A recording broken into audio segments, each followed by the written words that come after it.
Hello friends, নমস্কার। আজকে আমি আরেকটা ভিডিও নিয়ে আসলাম চকলেট টাইগার পিঙ্ক কেক কীভাবে বানাতে হয়।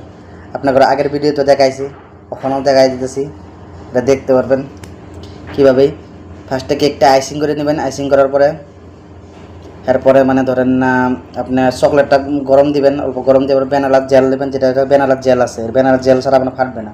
এরপর চাকু দিয়ে নাইফ দিয়ে অল্প জল দিয়ে যার যেরকম কালার লাগে কালারটা ফেটে নেবেন, মানে অল্প মানে চাকু দিয়ে ফেটে নেবেন।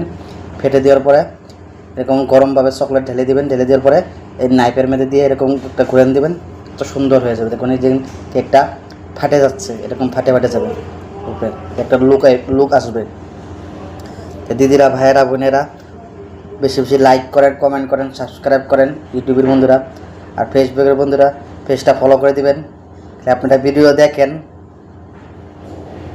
তো এটা বানাইতেছে পাইনাপল কেক, আপনারা দেখতেই পারতেছেন। এগুলো সব সিম্পল ডিজাইন, বেশি ডিজাইন নেই আজকে। এখন যেটা বানাবো ধরেন এটা হলো ভ্যানিলা কেক। ভ্যানিলা মানে সিম্পল। একটা কথা বলি, বুঝছেন, আপনারা বেশি বেশি দেখেন যে ভিডিওটা দেখে মানে সাবস্ক্রাইব করেন না। সাবস্ক্রাইব করবেন, তাহলে আমি ভালো ভালো ভিডিও দিতে পারবো। আর কতজনের সাবস্ক্রাইব কেউ করে আবারই ব্লক করে দেয় দেখি, বুঝতে পারলাম না। সাবস্ক্রাইব নিজে নিজে কমে যায়। তো এইভাবে গোলাপটি বানাবেন। গোলাপটি দেখতে পাচ্ছেন আমি কীভাবে বানাইতেছি। আমি ভিডিওটা স্পিড কমাই দিছি, এই দেখেন।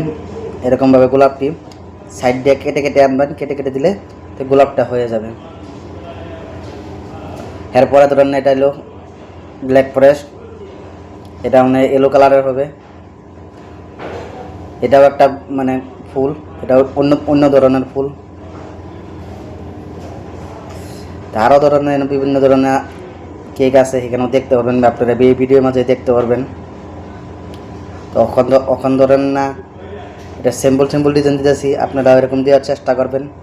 এখন যেটা বানাইতেছি এটা হলো স্ট্যান্ড রোজ কয়, স্ট্যান্ড গোলাপ ফুল্লা কয়। স্ট্যান্ড এইভাবে বানাবেন, স্ট্যান্ড এরকম গোড়ান দিয়ে এইভাবে বানাবেন, দিলে গোলাপটা সুন্দর দেখা যাবে। এটা এক গোড়ানটে মানে স্ট্যান্ড রোজটা হয়ে যাবে। তবে এটা আমি 3টা রোজ দিলাম। আর দেখেন তো হোয়াইট কালার দিয়ে আমি মানে পাতা দিয়ে দিচ্ছি। আর এটা হলো টাইগার পিঙ্ক কেক। এবারে 1-2টা গার্নিশ লাগাবো আর এমনি নজল মেরে দিব। দেখেন হয়ে গেল টাইগার পিঙ্ক কেক। আপনাদের আমার ভিডিও দেখার জন্য ধন্যবাদ রইল।